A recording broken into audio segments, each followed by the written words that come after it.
শ্রী অদ্বৈত নিত্যানন্দ শ্রীবাস গদাধর, এই চারজনের মাঝে কি আছে গো? আমাদের সেই প্রাণের ঠাকুর, দয়ার ঠাকুর প্রতীক পাবো কে? তিনিও মধ্যমণি হয়ে নাচছে, তারই মাঝে নাচে আমার গৌরাঙ্গ সুন্দর।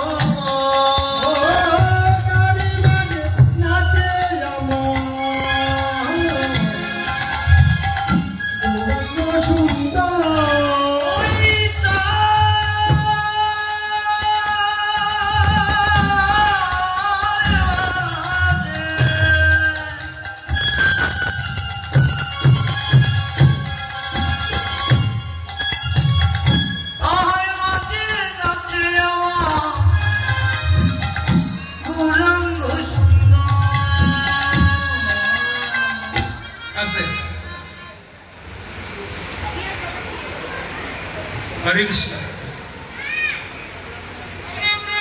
শ্রী অদ্বৈত নিত্যানন্দ শ্রীবাস গদাধর, তারই মাঝে নাচে আমার, বলুন আপনারা বলুন না, গৌরাঙ্গ সুন্দর।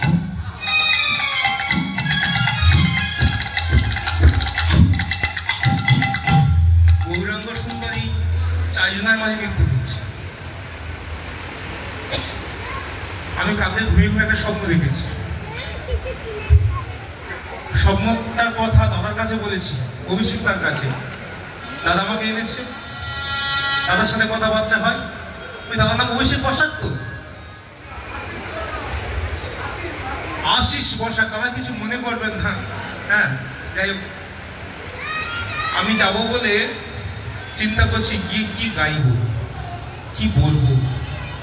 কারণ সব তো নদিয়ার মানুষ মানে আমার গৌরাঙ্গের লোক, সব তুই জান, কিছু অজানা নেই, আমি জানি।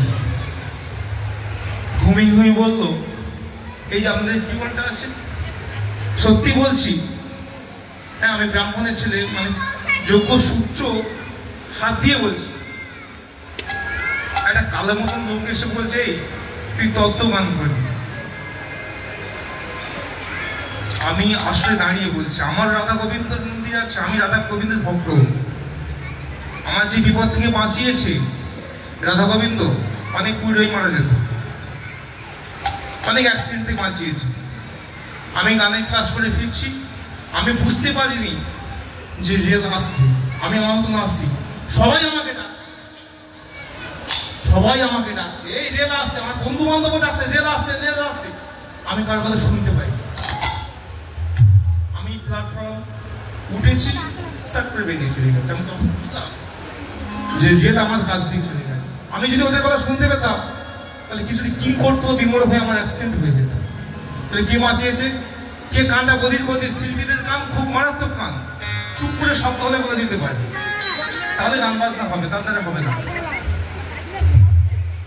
কি বাঁচিয়েছে বলুন? তারা তো চেঁচাচ্ছে, চিৎকার করছে, আমার গোবিন্দ বাঁচিয়েছে। কালকে রাত্রিবেলা বলছে যেন আপনাদের ওই যে টিউবওয়েলটা দেখে আমার মনে পড়ে গেছে। যখন সেবা দেওয়ার পর আমি যখন ওখানে মুখ হাত পা ধুইতে যাই, তখন দেখছি ওই টিউবওয়েলটা, ঠিক ওই টিউবওয়েলের মধ্যে মুখ হাত পা ধুইতে যাচ্ছি, একটা কালা মতন লোক এসে বলছে, এই তুই কালকে তত্ত্ব গান করবি। মারাত্মক ব্যাপার। কালকে কৃষ্ণের রং কেমন?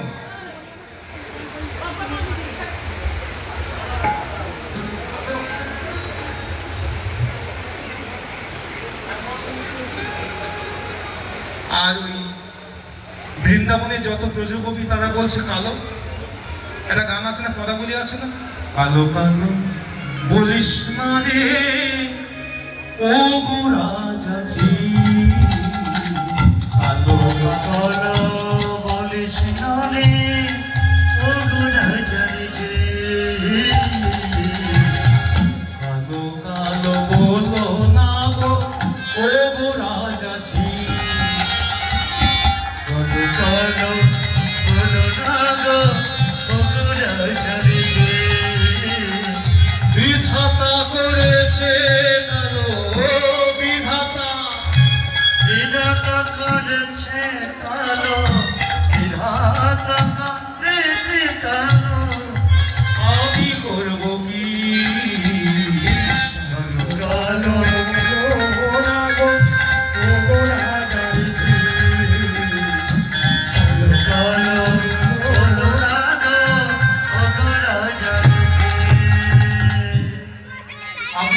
কালো, আমি প্রমাণ দিচ্ছি সাদা।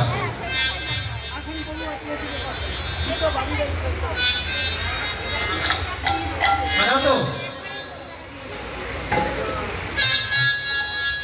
পিকচার, ওই পিকচার দেখুন কেমন নীল বর্ণ। আবার বলছে শ্যামা পাগল করেছে,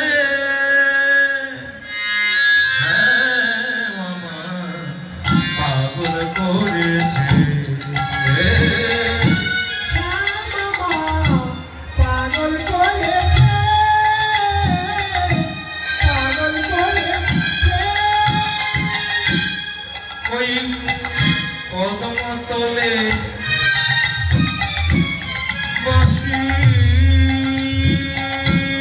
সুরে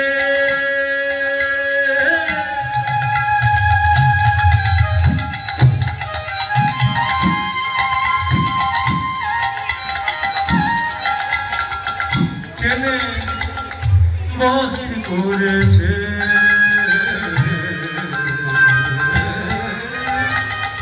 ওই বাঁশির সুরে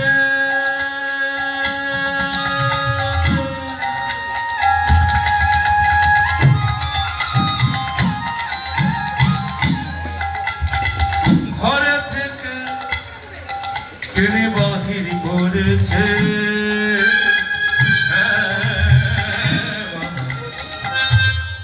পাগল করেছে,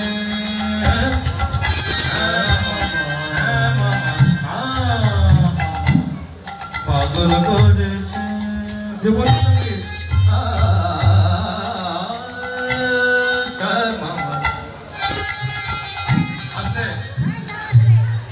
তাহলে দৃষ্টান্ত দেখুন, তাদের কটা রং হলো?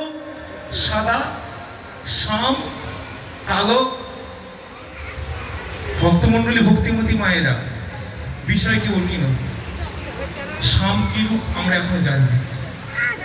আরো কটা বন্ধু গিয়েছে ওই মাঠে খেলতে, হঠাৎ সেই মাঠের একটি গাছে একটা প্রাণী এসেছে।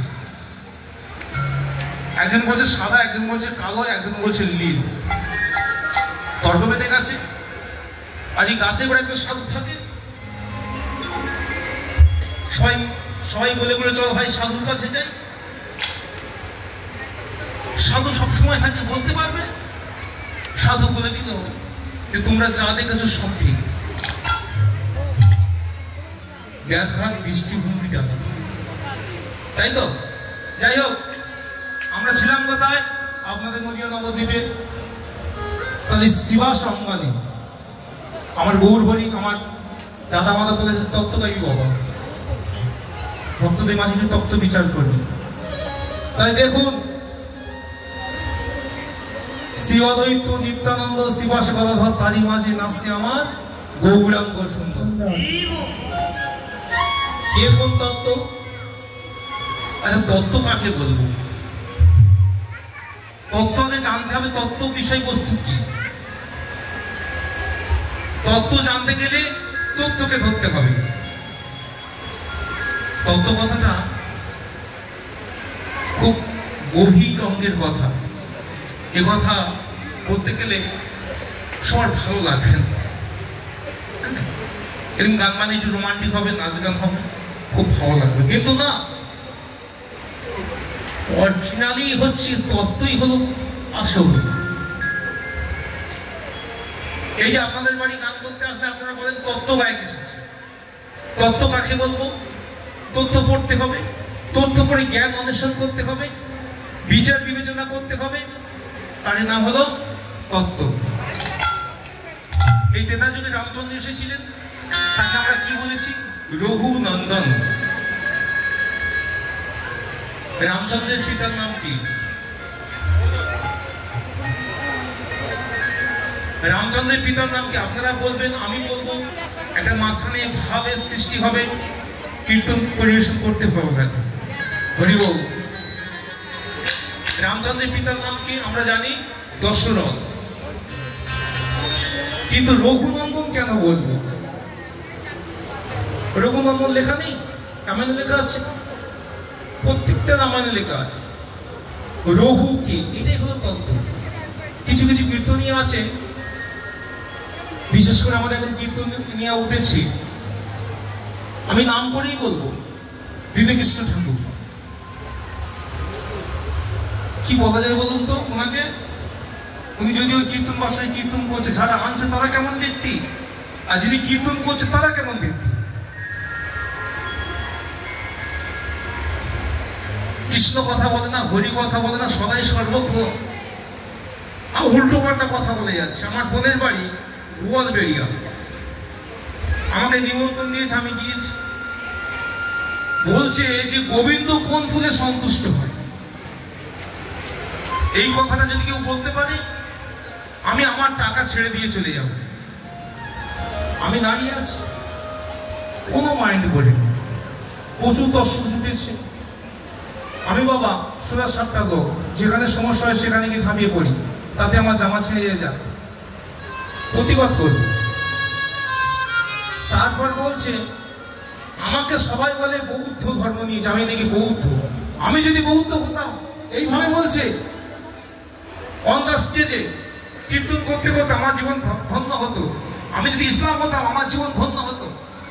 পরস্পর ধর্মের নাম আমি যদি খ্রিস্টান হতাম আমার জীবন ধন্য হতো। আরে ভাই তোকে হতে কেউ মানা করেছে? এই একটা তত্ত্বের ছিলি, আমাদের জ্বালিয়ে খাচ্ছে। সনাতন ধর্মী যারা আছে এবং হিন্দু ধর্মের মানুষ যারা আমরা আছি, সবাইকে একত্রিত হতে হবে। জাতি ভেদ, বৈষ্ণবতা, ব্রাহ্মণতা, তারপরে কি বলা যায়, সূর্য, ক্ষত্রিয়, বৈশ্য, মুচি, ম্যাথ, চণ্ডাল, সবাইকে এক হতে হবে, একবার হরিনাম সংকীর্তন করতে হবে। শুধু কপালে তিলক কেটে বৈষ্ণব হলে হবে না। হরিনাম করবো, আমাকে মেরে চলে যাবে, আমি সহ্য করব। আমার এক ভাইয়ের মানে আর এক ভাই গিয়ে প্রতিবাদ জানাবে না বা সাড়ে চলে যাবে, কখনো না। এই যারা হরে কৃষ্ণ করছে জপের মালা হাতে নিয়ে, কোনো ঝামেলায় যাচ্ছে না, ভাই জেনে রেখো তোমাদের বিপদ সম্মুখে আসছে। যদি কোনো যৌথ ফ্যামিলিতে আগুন লাগে, মাঝখানে যদি মন্দির থাকে, সেই মন্দিরও ছাড়বে না সেই আগুন। বাংলাদেশে হচ্ছে, তার প্রমাণ বিভিন্ন কান্ট্রিতে হচ্ছে। কিছু মনে করবেন না, এই প্রতিবাদ করতে করতে যদি আমার জীবন চলে যায় পথে ঘাটে, তাও যাক, আমি এই কথাটা বলবো। আমি ছুটে গিয়ে বলেছি ভাই তুমি ভুল কথা বলছো, এটা সনাতন ধর্ম, আমার গৌর হরির এখানে সংকীর্তন বাসর। তুমি যে কথা বলেছো গোবিন্দ কোন ফুলে সন্তুষ্ট হয়, তুমি ভেবে না যে এখানে শ্রোতা আছে বলে কেউ কিছু জানে না। শুনে রাখুন, যদি কোথাও বলে বলবেন টগর ফুলে গোবিন্দ সন্তুষ্ট হয়, দেখবে সাদা সাদা গোল গোল ফুল ফোটে। এই যে আপনাদের বিল্ডিং এর পাশে আছে, ওই পাটটায় আছে। আবার বলছে যে গণেশের মুন্ডু কাটা গেল কেন? গণেশ কে ছিল? আমি বলতে গিয়েছি, আমার স্টেজে উঠতে দেয়নি। 10-12টা সিকিউরিটি গার্ড নিয়ে কীর্তন করে। আমি তো এসছি একদিন কীর্তনিয়া, আমার কটা গার্ড এসছে, কেউ এসছে কি? আমি আমার মতন করে এসছি। আমি জানি আমি যেখানে যাচ্ছি সেখানে আমার মতো গোবিন্দের দাস আছে, আমার কেউ কিছু করতে পারবে না। 3 জন বডিগার্ড আমার ধরে চাই যে ভাই তোমাদের দেখে আমি ভয় পাই না, তাকে নিয়ে চলে গেছে। শুনে রাখুন, যদি এরকম কোথাও প্রশ্ন হয়, কেউ প্রশ্ন করে আমি বলে দিয়ে যাচ্ছি, উত্তর দিয়ে যাচ্ছি। গণেশের মুন্ডু কাটা কেন গেল? ব্রহ্মবৈবর্ত পুরাণে আছে, শনির কোপানলে গণেশের মুন্ডু কাটা গেছে। শিব পুরাণে আছে, মা রজস্বলা হয়েছে পার্বতী, গণেশ দাঁড়িয়ে হয়েছিল, মহেশ্বর ঢুকতে গিয়েছে, তাকে খেলা মেরে ফেলে দিয়েছে, রেগে মুন্ডু কেটে নিয়েছে। এর তত্ত্বটা কি আছে জানেন? গণেশ হলো দেবতাদের মধ্যে একজন, নারায়ণের অংশ। পার্বতী বলেছিল, হে নারায়ণ, তোমাকে আমি পুত্র রূপে চাই। বলেছিলেন তথাস্তু। আর ওদিকে যজ্ঞ করছে, কে যজ্ঞ করছে? যার ছাগমুন্ড হয়ে গেল, নাম কি? দক্ষ। দক্ষ রাজার স্ত্রীর নাম কি? দক্ষ রাজার স্ত্রীর নাম কি বলুন? দক্ষ রাজার স্ত্রীর নাম হলো প্রসূতি। যখন ছাগমুন্ড হয়ে গেল, নারায়ণের কাছে গিয়ে বলে, হে নারায়ণ, সমস্ত কিছু ক্ষয় হয়ে গেল, লয় হয়ে গেল, যজ্ঞ ছাড়কার হয়ে গেল, তুমি লাস্টে এসে আমার স্বামীর ছাগমুন্ড করিয়ে দিলে। আর যজ্ঞটা হয় কেন? কার উদ্দেশ্যে হয়? শ্রী গোবিন্দের উদ্দেশ্যে, নারায়ণের উদ্দেশ্যে। তাই তুমি এখানে উপস্থিত ছিলে শালগ্রাম শিলারূপে, তুমি রক্ষা করতে পারবে না আমার স্বামীকে। আমি তোমাকে অভিশাপ দিলাম, তোমার এই সুন্দর বদন বদন থাকবে না, একদিন এই পশু বদনে পরিণত হবে। তথাস্তু। এই অংশগুলো মানে সে পশু বদন হয়ে গেল হস্তি, হাতি।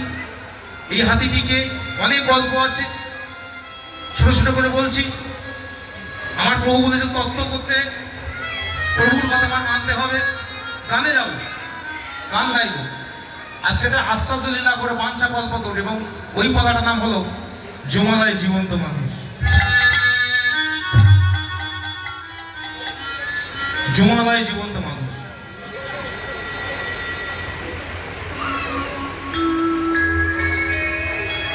তাহলে কি বলছিলাম ভুলে গেলাম। ওই যে রঘুনন্দনে যাচ্ছি, আরে বাবা যাচ্ছি, আরে ওই যে পশুটাকে ওই যে ইন্দ্রের ঐরাবত, ওই দুর্বাসা উনি পারিজাত পুষ্প দিয়েছে, ছিঁড়ে দিয়েছে রাতে করে, অভিশাপ দিয়েছিলেন, হস্তি তোর মুন্ড কাটা যাবে। ওই মুন্ড কি ওখানে জোড়া লাগলো? এই তো তত্ত্ব। আরে কোথায় গিয়েছিনি বলে ভগবান অসহ্য যাত্রা পালা, কীর্তন করছে না, যাত্রা পালা গাইছে। কীর্তন যেটা হয়, কীর্তন আসলে যেটা আমরা করি শুরু থেকে শেষ পর্যন্ত, সেটা হলো লীলা। পালা না, পালা হলো যাত্রা পালা। আরেকটি পালা আছে, আসার পালা আর যাওয়ার পালা।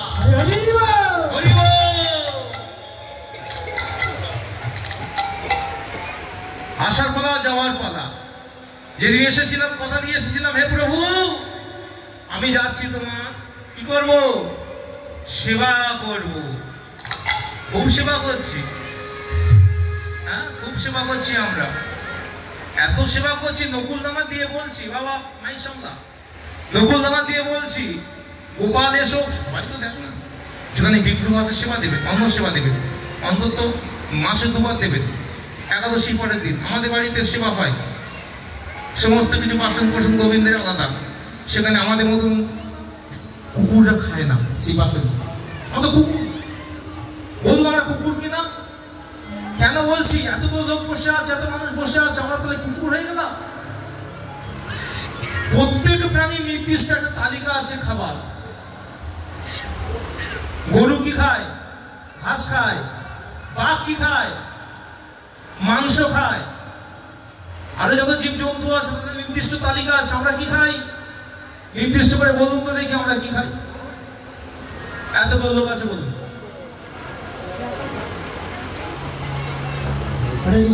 আমি দুপুরে ভাত খেয়েছি, রাতে রুটি খাবো। কমিটিকে বলে দিয়েছি তো, আমার কথা বললাম। এখান থেকে হরিনাম শুনে যাবে, এই দেখে আসি গায়কটা কেমন এসেছে, না দেখে আসি তো। আসলো, ভালো লোকটা আসলো গো। যাওয়ার সময় দেখছে আর সব বন্ধু বান্ধব দেখছে ওই হাইডেনের মধ্যে পা ঢুকে গেছে, ধরে তুলেছে, দাঁড়াতে পারছে না। ভাই আমার বাড়ি দিয়ে আসবি রে? উত্তর 24 পরগনা দেখছে, দক্ষিণ 24 পরগনা, নদিয়া দেখছে, হাওড়া জেলা। মাথা বন্ধ করে বুঝছে, তাহলে কি খেয়েছে? বউ খুঁজে আসছে, লোকটা কোথায় গেল ভাই দেখেছিস? সমুদ্রে মানুষ ভাই, সবার উপরে মানুষত্ব তাহার উপরে নাই। মহামানব যারা লিখে গেছে তারা যদি বেঁচে থাকতো, ওরা হায় রে কপাল, এদের জন্য লিখেছিলাম এত কিছু কথা। আমরা কিচ্ছু জানি না, কিচ্ছু বুঝি না। স্বামী বিবেকানন্দ, রামকৃষ্ণ, বামাখ্যাপা, শ্রী গৌরাঙ্গ তাদেরকে নিয়ে আলোচনায় বসে যাই, বিড়ি ফুঁকতে ফুঁকতে। হরে কৃষ্ণ। মা আগে শুনুন বিষয়টা, আগে আমাদের ভুলটা শুধরে দেওয়ার চেষ্টা করুন, এই হৃদয়টা ফাঁকা করুন। হৃদয় ফাঁকা করলে কি হবে? শূন্য হয়ে যাবে, আর যখন শূন্য হয়ে যাবে ভগবান ভক্তি প্রবেশ করবে, তাই তো? পচা পুকুরে যদি জল দেন সেই জলটা পচে যাবে। যদি পুকুর জল সাফ করে, যদি চুন মেরে, ফটকরি মেরে, পটাশ মেরে যদি আবার নতুন জল দেন, পুকুরে জল স্বচ্ছ হবে। তাহলে দেখুন রঘুকে রামের বাবার নাম হলো দশরথ, দশরথের বাবার নাম হলো অজর, অজর বাবার নাম রঘু। রঘু কার ছেলে? রঘু কি রামচন্দ্রের কি হয়? প্রপিতামহ, ঠাকুরদার বাবা।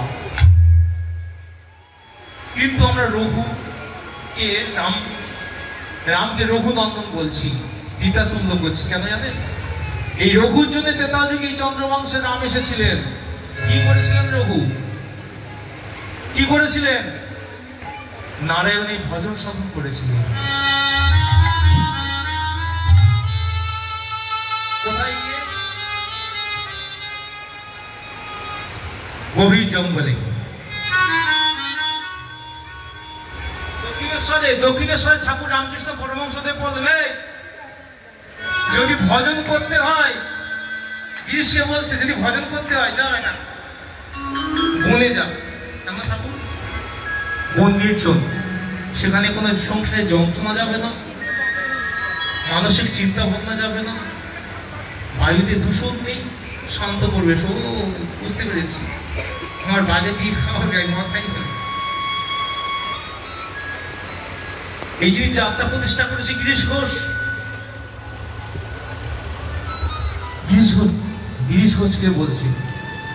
তাহলে গিরিশ ঘোষ বলে বললেন ঠাকুর আমি বনে যেতে পারবো না। রামকৃষ্ণ বলে বনে যেতে পারবি না বেটা, তাহলে ভজন যদি করতে হয় ঘরের কোণে করিস।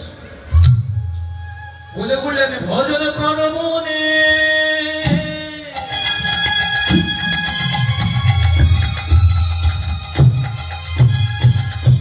ভজন কর ঘরের কোণে, না হলে ভজন কর মনে মনে, মনে মনে।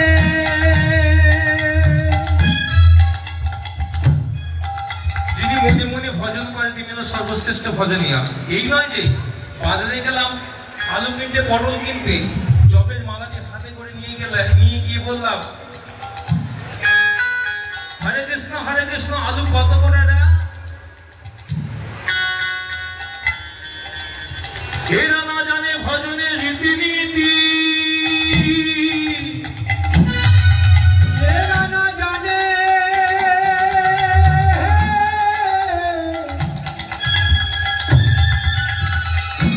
ভজনের রীতিনীতি।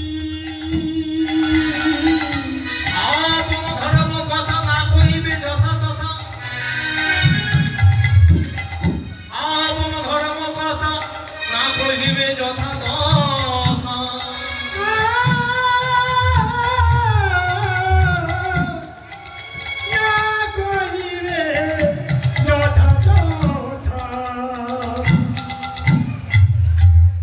আমাদের ঘরের কোণে কি ভজন হয়?